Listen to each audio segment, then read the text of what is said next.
5, 6.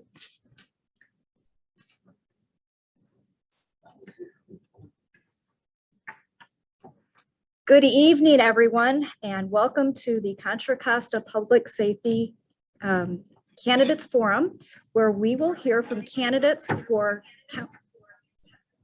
County District Attorney and Sheriff. I'm Gina Chanel Wilcox. I am the publisher of Embarcadero Media's East Bay Division, which includes DanvilleSanRamon.com. My co-moderator tonight is Jeremy Walsh, the division editor. And in addition to Danville San Ramon, the forum tonight is sponsored by the San Ramon, Danville area, Brentwood, Pleasant Hill, Walnut Creek, Lafayette, and Concord Chambers of Commerce, and Diablo Valley College. So thank everybody very much. We have two candidates competing for district attorney, incumbent Diana Beckton and challenger Mary Knox, and two candidates vying for sheriff, incumbent David Livingston and challenger Benjamin Terrio. The first part of tonight's forum will be for the DA candidates. Thank you to all of the community members who sent in questions, and there were quite a few. We won't be able to monitor chat for those of you who are on the Zoom. All of tonight's questions are variations of or prompted by questions sent in. The candidates were not given the questions prior to this event. We will start with a 3-minute opening statement so the candidates can tell us about their experience, priorities, and why they're running. The same question during the questioning period, we will ask the same question of each candidate, and they will have up to 2 minutes to answer. The candidates will have an opportunity for a 60-second rebuttal upon request, and an opportunity for the other person to rebut the rebuttal if requested, and then we move on. At the end, each candidate will have 3 minutes for closing statements. And out of respect for the candidates and others, let's all agree that for audience members, will be polite and attentive and as quiet as possible. No cheering, booing, distractions, or outbursts. Can you tell we've done this a couple times? So Ms. Beckton was the winner of the coin toss earlier, and she will give her opening statement first, and then we will proceed with the questions, and we will alternate who speaks first. So are you ready, Ms. Beckton? I am ready. Okay. Yes. Hi, I'm Dinah Beckton, your district attorney. 4 years ago, voters like you elected me with overwhelming support. I am proud to say that I've worked hard to support victims of crime and deliver safety, justice, and progress for the people of Contra Costa County.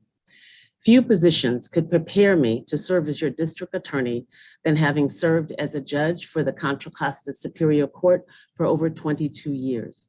I was elected presiding judge, and I presided and supervised the entire court, including judges, and a $54 million budget. This makes me uniquely suited to manage the work of the district attorney's office and its budget. As a judge, I handle complex criminal, civil, juvenile, consumer, and environmental cases. I was also elected as president of the National Association of Women Judges, the nation's leading voice for women in the judiciary. Currently, the governor has appointed me to 2 pivotal committees, the State of California Victims Compensation Board and the Judicial Selection Advisory Committee, vetting the next judges to serve Northern California.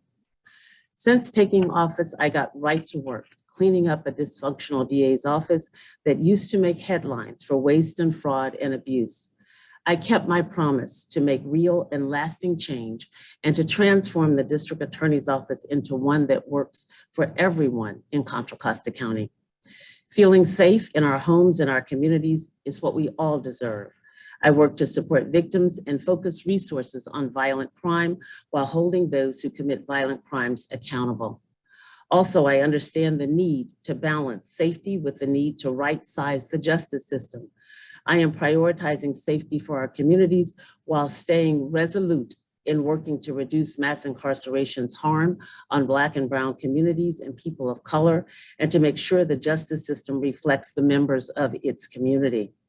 I charged felonies against those who were involved in organized retail theft rings. I co-lead the Safe Streets Task Force, focusing on those who are committing crimes using guns, gangs, and violence in our communities. I am combating hate crime with a special unit in our office that is comprised of attorneys with specialized experience with those cases. I established the DA office's first human trafficking unit to stop the exploitation for sex and labor and dismiss thousands of old marijuana convictions. I was awarded $1 million to establish a juvenile diversion program, and I'm making sure people with substance abuse and mental health issues can get into treatment. I can't wait to share with you the amazing work that we're doing for the people of Contra Costa County. Thank you. Ms. Knox. Thank you. And thank you so much to the Chambers of Commerce for this opportunity to speak with the public tonight about this critically important issue of public safety. As your DA of Contra Costa County, I will do what I have done for the past 37 years. I will prosecute those who choose to commit crimes. I will hold them accountable. I will protect the rights of crime victims, and I will act ethically and with integrity. I was born and raised in Contra Costa County in a time when during the summers, we hopped on our bikes and played in the walnut orchards and rode off to the Lollipop Palace. And our only rule was to be home by the time the streetlights came on. I was tremendously fortunate to grow up in a community that provided so many opportunities to children, as well as a healthy, happy, and safe environment to grow up in. I was in the first freshman class at Northgate High School, attending school with many of the kids that I went to kindergarten with. And I moved on to UCLA for college and then Pepperdine Law School. And I came right home, and I've been in the DA's office ever since. I've worked in every criminal division in the office. I was the homicide unit supervisor. I created the Community Violence Reduction Unit focused on gang violence, which partners with the DA FBI Safe Streets Task Force. And that allowed our office to actually have our own wire rooms to do our own gang wire investigations. And the attorneys in my unit were assigned to assist in those investigations and then also to prosecute the cases. But additionally, that unit was based on intervention, prevention, and education to reduce gang violence in our communities.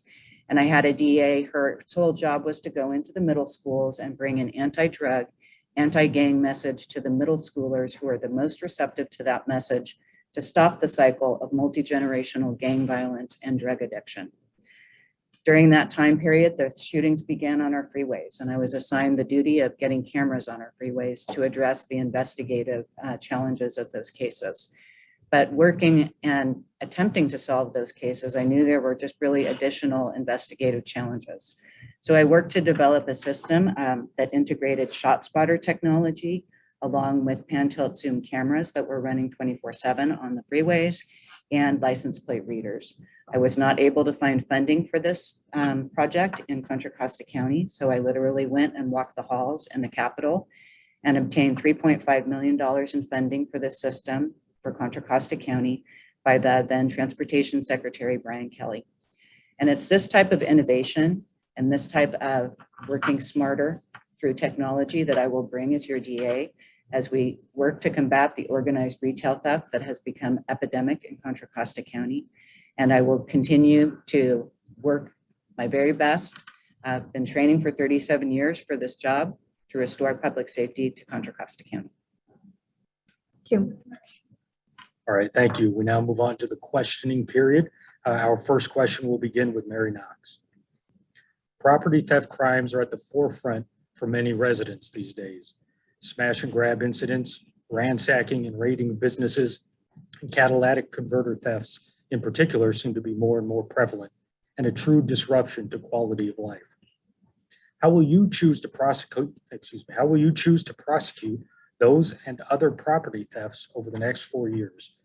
Take us into your decision-making mindset at the local level and any efforts you might consider to advocate changes to state law in this area.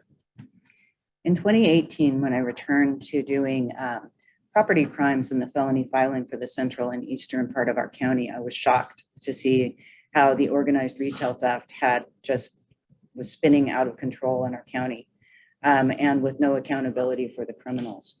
So I began to work with other organized retail theft investigators. This has become a regional problem with thieves coming into our county and also hitting other counties.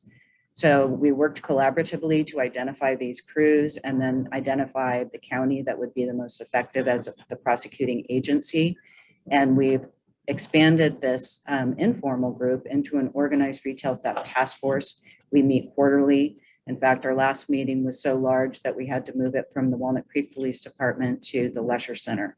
It's a great collaborative opportunity, and I've worked with the U.S. Attorney's Office to bring them on board to take the larger, for example, the diamond store smash and grab robbery at Sun Valley with over $100,000 in loss, to prosecute that case federally once we have the thieves identified. I will continue to work as I am right now with all other counties and investigators to actively and proactively identify and prosecute these organized retail theft crews in our county. Thank you. And now the same question to Diana Becton. Sure. So with the organized retail theft and the smash and grabs, we all know that Contra Costa County certainly made history in 2021 when we had 90 individuals storm into the Nordstrom simultaneously and then exiting the same way with merchandise and also harming people within the store. Immediately, I was on the phone and on the Zoom and in meetings with district attorneys up and down the state of California. We realized that those who are committing these crimes are organized and that we have to be organized as well. So up and down the state with the district attorney's office in Santa Clara, in San Joaquin, on up to Alameda and San Mateo, including going north as well. We have partnered not only with our resources, but we are partnering with law enforcement. I partner with the Attorney General's office, state officials, federal officials, and also our local resources are at play here so that we can use the best intelligence and the best resources to prosecute these crimes. Those who have been apprehended by law enforcement have been charged with serious crimes, including organized retail theft and robbery for their crimes. And they are proceeding as we speak through the justice system so that they will be held accountable. You also mentioned the catalytic converter thefts, and this has certainly been an area where we know that residents are very frustrated. And therefore, I have been working with our task force and with our investigative unit as we are exploring the resources that will be necessary to stand up a unit that will specialize solely on automobile and catalytic converter thefts, and also focus our attention on where those catalytic converters are being sold. We know that these rings are organized as well. And so we want to bring the best resources of law enforcement and prosecution to be able to combat these crimes in our community. Thank you. Any rebuttal? Okay, on to question 2, and we will start with Ms. Becton. The district attorney's office plays a significant role in incarceration levels on both ends, before trial and after conviction. What steps, if any, can be taken to safely reduce the rate of pretrial incarceration in Contra Costa County? And what are your views on drug diversion and other restorative justice programs? Well, I think in our office, what I like to do is to approach this problems on both ends, because you have mentioned it on both ends as well. But let me start first with our juveniles, because I think that is one of the places where we begin the pipeline that leads our kids into the criminal justice system. So in addition to prevention and having a prosecutor who's working every day with our schools and educating our kids about various crimes, I have secured a $1 million grant so that we are working on a program called Restore. It is a restorative justice program. It is victim-centered so that victims' voices are heard. Our youth are held accountable, but they're also getting an assessment and the services that they need so that they can thrive and be productive members of our community. Also, on the adult side, I have established several diversion programs, including a drug diversion program, so we can get people into treatment and reduce our footprint there. And then we also have just launched our neighborhood restorative partnership so that a number of the low-level nonviolent offenses can be heard by people in our community.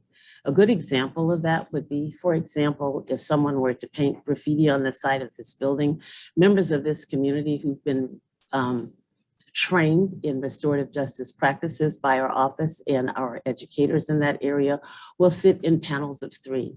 They will decide what would make the college whole. Of course, you'd want your building to be repainted, and also make a decision about what would hold the offender accountable. So I have centered my work on reducing our footprint in terms of bringing people into this criminal justice system.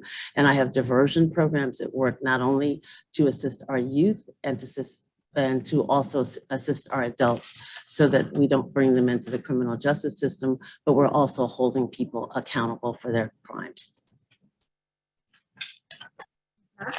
Thank you. I believe that pretrial incarceration is appropriate, particularly with recidivist offenders. And this has been particularly important with the property crimes and the organized retail theft. While I was doing felony filing, I would have people with arrests on their rap sheets from literally 8 to 10 different counties. And this recycling, this catch and release of criminals who then just continue to commit crimes, that needs to stop. So there needs to be an intelligent assessment of people's ability to reoffend, their criminal history, and also an assessment of the numbers of cases they have pending throughout Northern California. And there needs to be intelligent pretrial incarceration, as well as accountability. And sometimes that includes jail time and prison time to make an impression on recidivist offenders. So that absolutely needs to be part of a district attorney's office responsibility to keep our public safe. With regard to diversion, diversion is actually a legal term that has a definition in the penal code. And it refers to the situation where someone is diverted after people are charged with a crime, because our legislature recognizes that there are some crimes and some addictions that 100% there has to be oversight and accountability in order to keep people, for example, in drug treatment. It's a fundamental misunderstanding of the nature of addiction to believe that a true drug addict is going to go into drug treatment and be successful.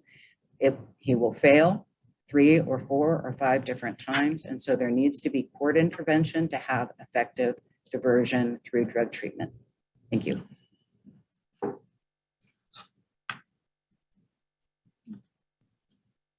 All right, question 3, we will begin with Mary Knox.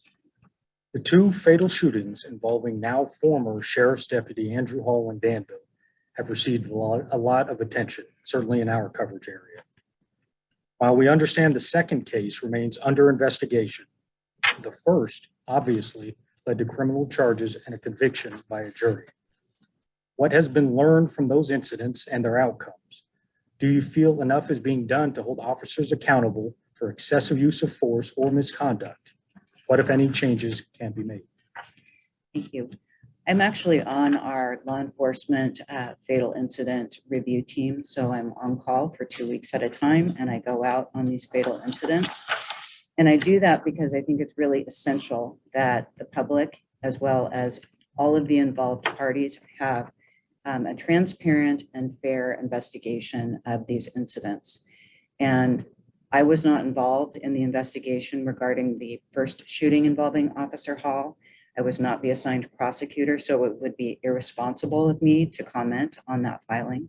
But I do know that the extensive delay in the filing of charges prohibited the public and all the involved parties from having decisions made at a point in time that were effective. And also it denied all of these parties the opportunity to have transparency. And so if there is going to be, these investigations have to be done swiftly and they have to be transparent. And the use of our coroner's inquest allows the public to have access to the information in a timely fashion, since those inquests are open to the public. So that's a tradition of the Contra Costa DA's office that will continue when I am the DA. But we also have to have trained attorneys and trained investigators participating in these investigations, which I intend to do. Thank you. Thank you. Same question, Diana Beckton. Sure. So We've actually done a tremendous amount of work, and I would say a 360-degree turnaround in the district attorney's office to investigate these cases. We have a protocol in Contra Costa County that all of the law enforcement agencies have signed on to, which requires the district attorney's office, when there's an officer involved shooting, especially those resulting in fatalities, to investigate those cases. We are doing a co-investigations along with the agencies, but we are coming to our own independent conclusions with respect to criminality. When I came into this work, the first thing that I did was announce a new policy that was back in 2018, that our investigations would be transparent, so that I promised to file in every single case, which was never done before, a public report so that the public can review our decision-making. Those reports, by the way, are found on our website, and they are now up to date. In addition to that, we had an old process that had been in place for over 20 years, where we really had one person who was responsible for going out, one person who was a lawyer in our office going out to lead the investigative team. I have taken the opportunity and the time to completely revamp that process. I now have a team of law enforcement officers in my office led by a lieutenant that is called to the scene. I have also established, as part of our new process, a team of attorneys, as you've heard mentioned, that will also be on 24 hours call, and they go out to investigate. We did hold Officer Hall accountable. The charges were filed, and when those charges were filed, a jury determined that this officer was guilty and a judge sentenced to prison. Despite not wanting to take an opinion here, my opponent has taken a public position to say, even though this person has been convicted by a jury, that she would not have filed the charges in this case. Any rebuttal? Yes, thank you. I have never taken a public stance on the charging of Officer Hall. Dan Bornstein asked me throughout an endorsement interview, Mr. Becton was present on the Zoom, whether or not I could express an opinion about the filing of the charges. And I repeatedly told Mr. Bornstein that no, I could not, because I was not involved in the investigation, nor was I the prosecutor. So it would be irresponsible of me to express an opinion since I did not know all the facts. Mr. Bornstein then asked me, based on the facts that you do know, what would you have done? And I said, based on the fact that I do know that all 9 shots were fired within 2 seconds, that I question whether or not it would be even physically possible for Officer Hall to take his finger off the trigger. And so based on those facts that I did know, the filing did not seem appropriate, but I have never taken a stance that I did not concur with the filing.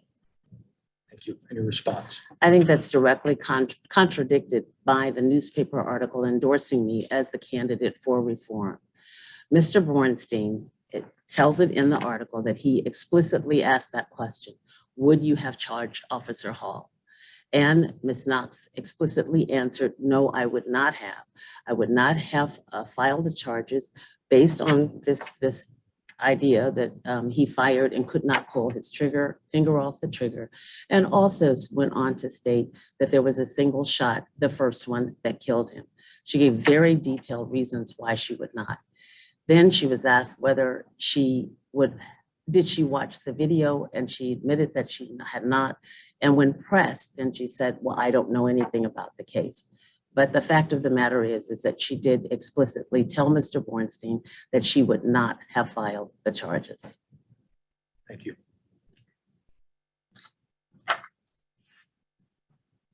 As I said earlier, then we move on, but you'll have 3 minutes for closing statements.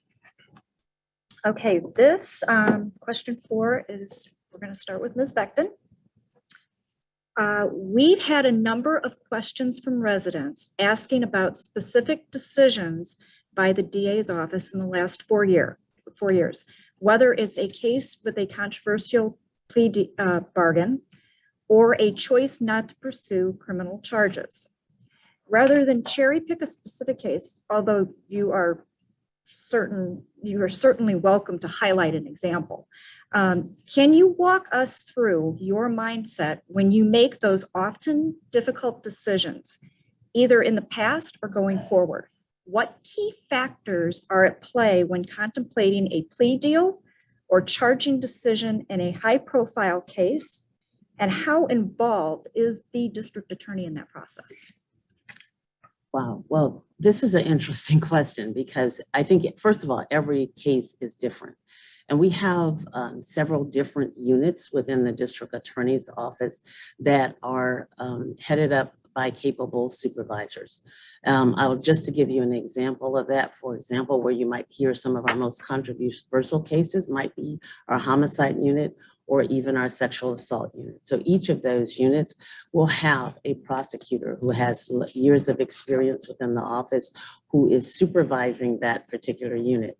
That supervisor also has another layer of supervisors as well, so that in addition to supervising their team, they are making the filing decisions about that case, and they also have the autonomy to be able to take into account all of the facts, the harm to the victim.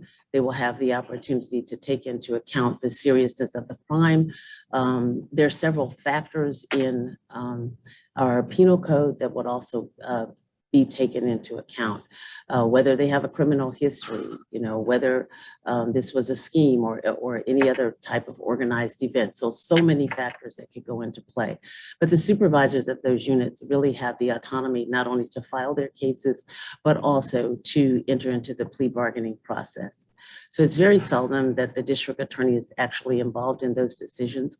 There are certain very high level cases where we might take a roundtable with the entire management team to be able to come to a conclusion and a decision as to whether or not a case should be filed, and also whether or not a case should be plea bargained. But for the most part, those units are supervised and staffed by experienced attorneys who are able to make those decisions. Ms. Knox? Thank you. For example, when I was supervising the homicide unit, I routinely was making decisions on homicides that were filed throughout the county in addition to gang homicides.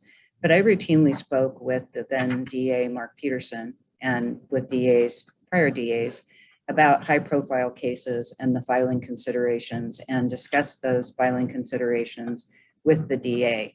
Not in a hands-off approach, but the DAs that I worked under previously were very hands-on and involved in the inner workings of our office, particularly in cases that involved significant public safety or high-profile issues. For example, when frankly, the massacre in the Airbnb in Orinda in 2019 on Halloween night, where 5 people were murdered, and there was such terror in that house that people were literally jumping off second-story balconies, breaking legs on their way down.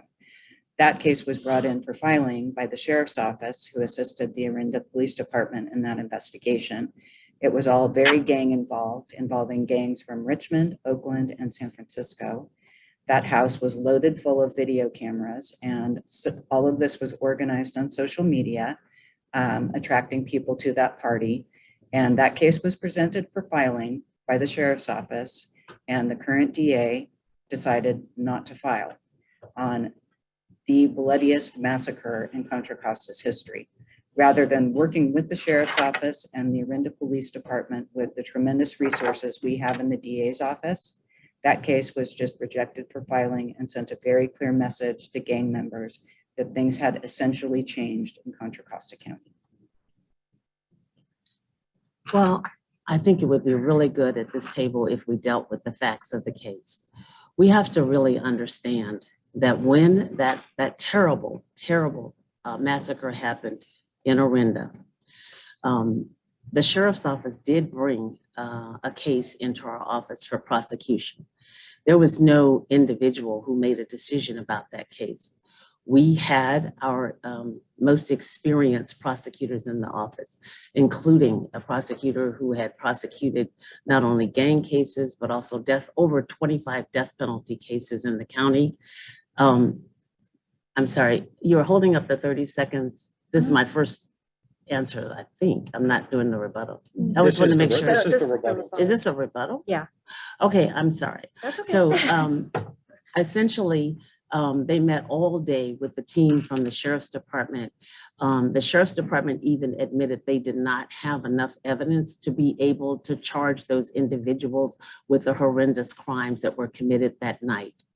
It was a decision that was made not only by the most experienced prosecutors in the office, the head of the homicide unit, the head of the gang unit, and also our management team that roundtabled this case. It was not an arbitrary decision.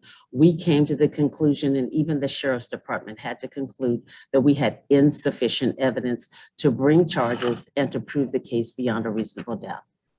Thank you. A rebuttal of the rebuttal? No, thank you. Great, we'll move on to question number 5, and let's delve deeper into a topic that was touched on a little bit earlier, beginning with Mary Knox. What policies do you support to ensure fair and unbiased use of prosecutorial discretion in juvenile cases, not only in the areas of diversion programs and youth incarceration, but also when your office would decide whether to charge a minor in adult court? Certainly. Juvenile court is very unique. It's very different than adult court. So the juvenile probation department has a tremendous amount of influence on the cases that, for example, cases come to juvenile probation at the very beginning of the process, and juvenile probation frequently diverts children out of the criminal justice system into social service programs, into diversion programs. And it's frankly an unusual case that a case is actually referred to the DA's office for filing charges. And once the charges are filed, then the decision to detain a minor, meaning in juvenile hall, that is made by recommendations through juvenile probation. They have psychologists and social service workers that write a detention report that makes a recommendation to the juvenile judge about whether or not a minor is detained with the criminal charges filing. The judge makes that determination, and frequently the minors are sent home with ankle monitors or with other controls over them to make sure that they have appropriate supervision while they're out of custody. Then with regard to the decision whether or not a minor for certain qualifying crimes, for example, a homicide or a rape that's committed after a minor turns 16, that is all done through what's known as a transfer hearing. And that hearing is done in front of a juvenile judge, and evidence is presented, all kinds of evidence related to the crime, related to the minor's prior history, related to any psychiatric or psychological issues. And then it's the juvenile judge who determines whether or not a minor is prosecuted in adult court. So the checks and balances are really very strongly within the juvenile court system itself and not within the DA's office. So I ran the juvenile unit for several years, and so I'm very familiar with the process and would continue to cooperate with the juvenile court. Thank you. Diana Beck. Sure. Will you please repeat the question? Sure. What policies do you support to ensure fair and unbiased use of any prosecutorial discretion in juvenile cases, not only in the areas of diversion programs or youth incarceration, but also when your office decides whether to charge a minor in adult court? Sure. So in terms of the policies that I would support, I've already mentioned that we have the opportunity to be able to consider when a minor might be appropriate for our diversion program, our restorative justice program.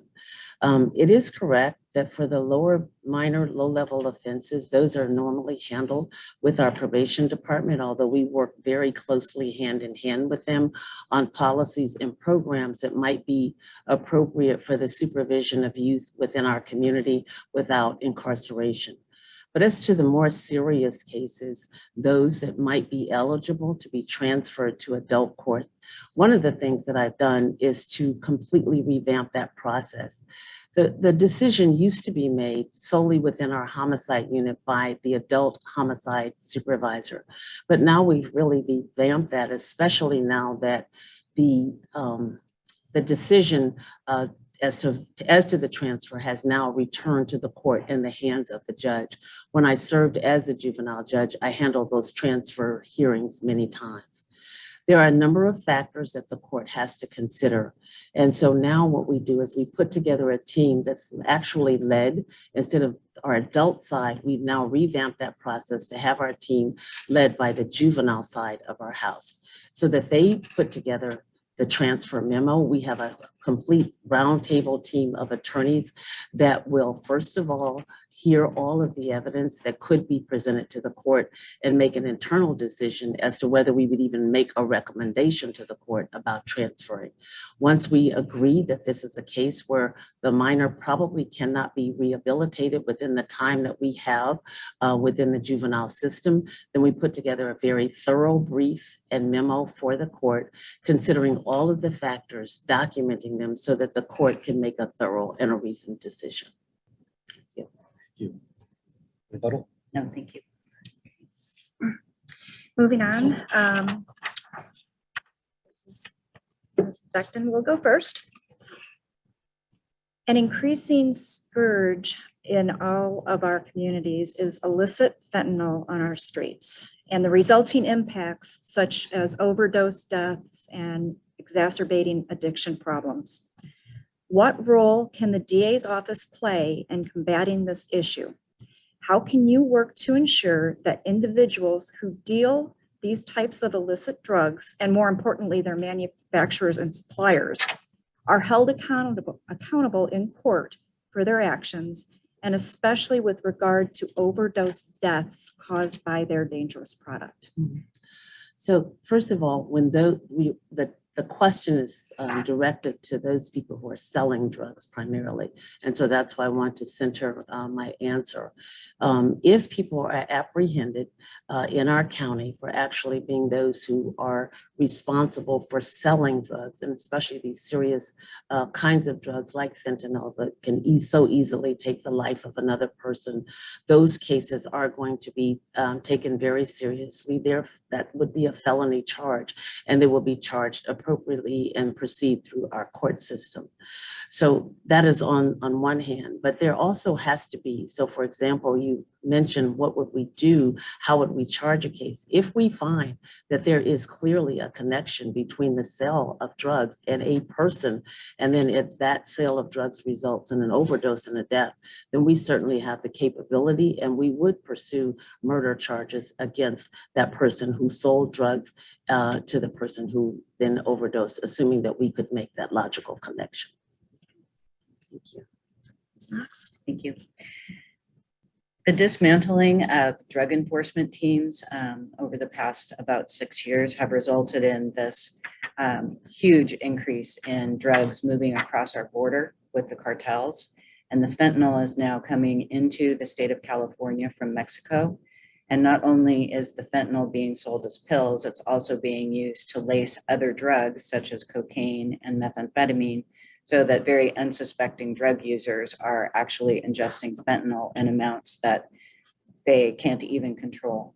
So there has to be a refocus on the cartel and the organized crime drug activity in the state, and begin to address this massive volume of drugs coming into California from Mexico.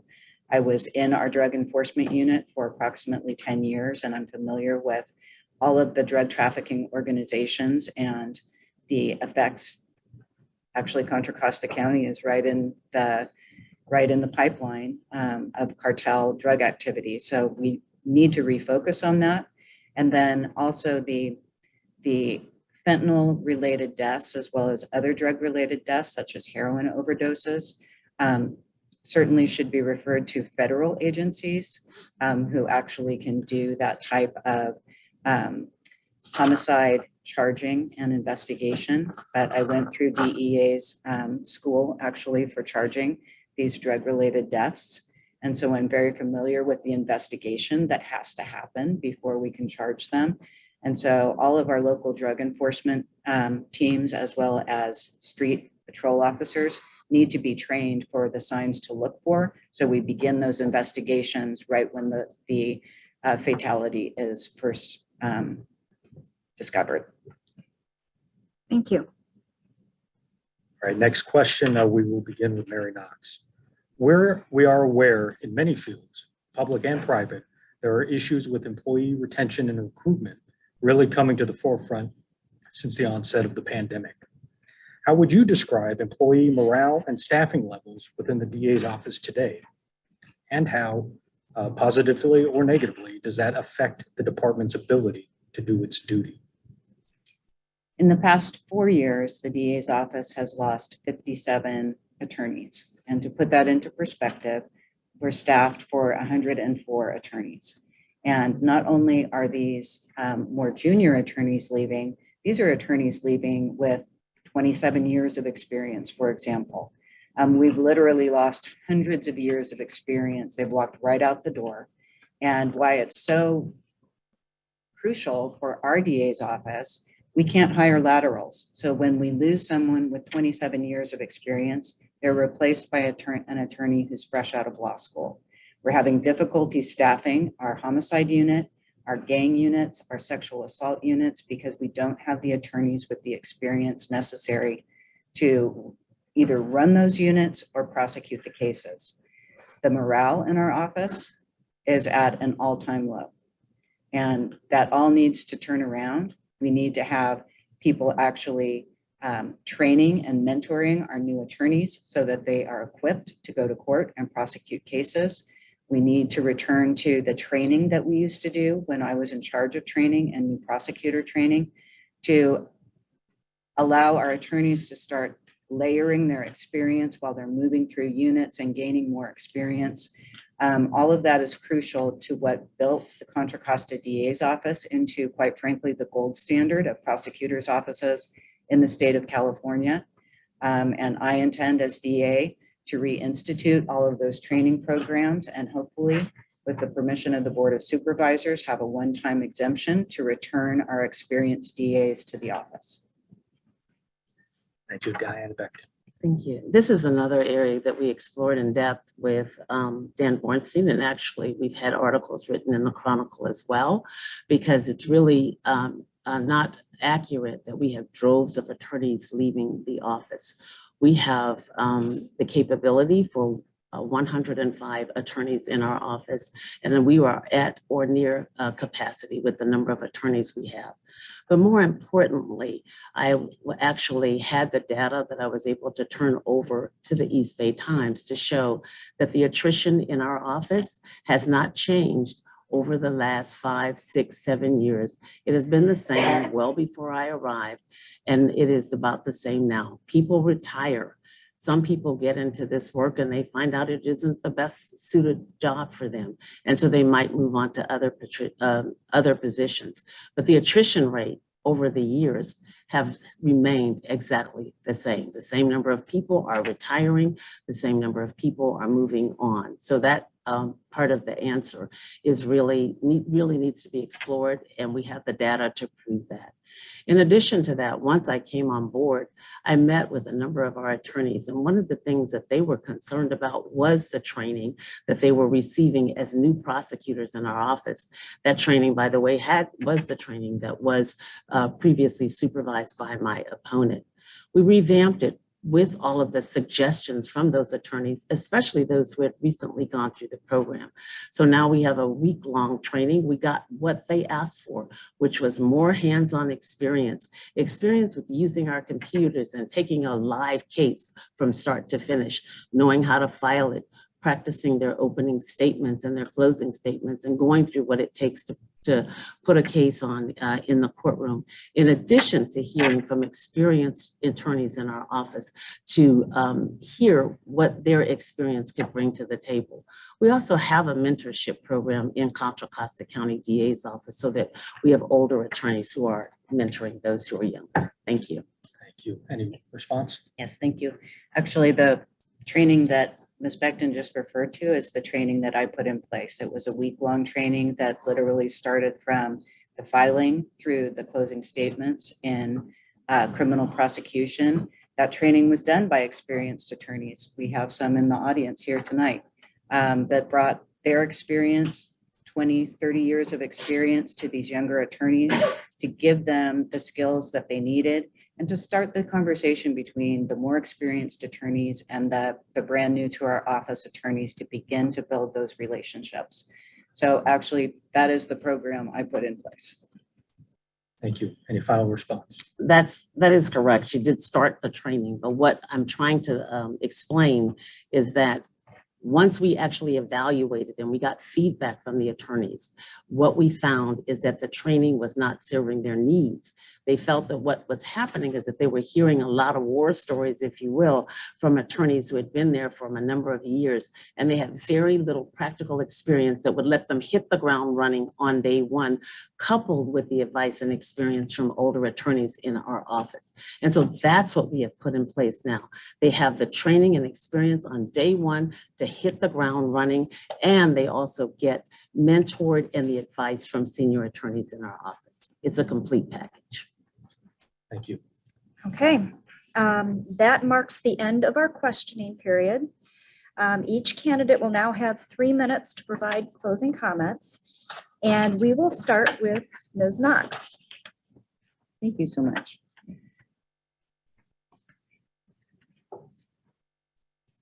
Over the past 37 years, I've really had a unique opportunity to not only bring my own life experience to the DA's office, but to build and start layering my skills as a prosecutor.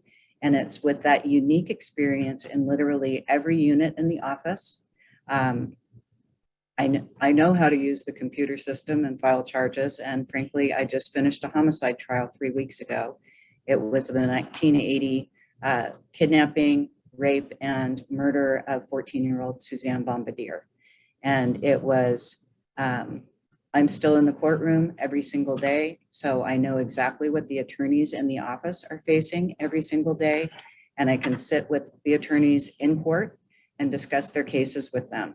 And being a prosecutor for 37 years allows me to understand their challenges, the challenges of victims, sitting with victims in court every day and talking about the impact, such as losing your child at 14 years of age, has on an entire family's history.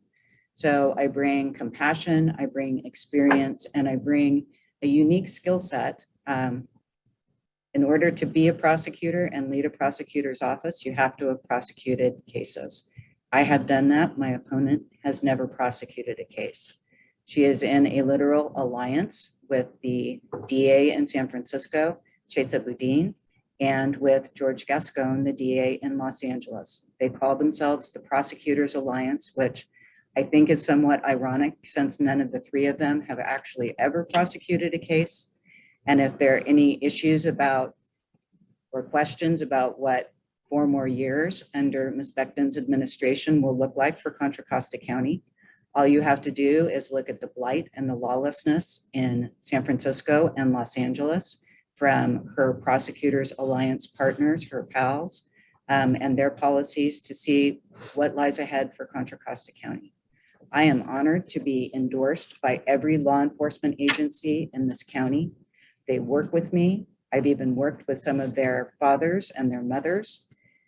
There are comments from law enforcement throughout this county and retired on my website under my endorsements about their experiences working with me as a prosecutor and their recommendations that I will bring the necessary change to restore public safety to Contra Costa County. And I will work tirelessly as I've done for 37 years. I've been in training for this job for 37 years. And I will work tirelessly to restore public safety to Contra Costa County and prosperity to our businesses. When I was sworn in 4 years ago, I made a promise to do things differently. And together, we have built change that can last for Contra Costa County. We have so much more work to do. My endorsements are impressive. I have been endorsed by all of our congressmen, DeSaulnier, Swalwell, Thompson, and McNerney, our state leaders like Fiona Ma, Tony Thurmond, Betty Yee, and justice leaders. I've been endorsed by our state legislators, Rebecca Bauer-Kahan, Senator Nancy Skinner, Buffy Wicks, and Mia Bonta, our county leaders like John Joya, Federal Gulliver, and Nancy Skinner. I've also been endorsed by several mayors and council members. Educational leaders endorse me, environmental leaders endorse me, and transportation leaders endorse me. Major organizations Unions, the Carpenters Union, AFL-CIO, Labor, Lift Up Contra Costa, Democracy for America, and I am the East Bay Times endorsed candidate for reform and for change. Today, I sit here as the first African-American woman to serve in the district attorney's office in its 167-year history, and the only African-American judge, district attorney in California.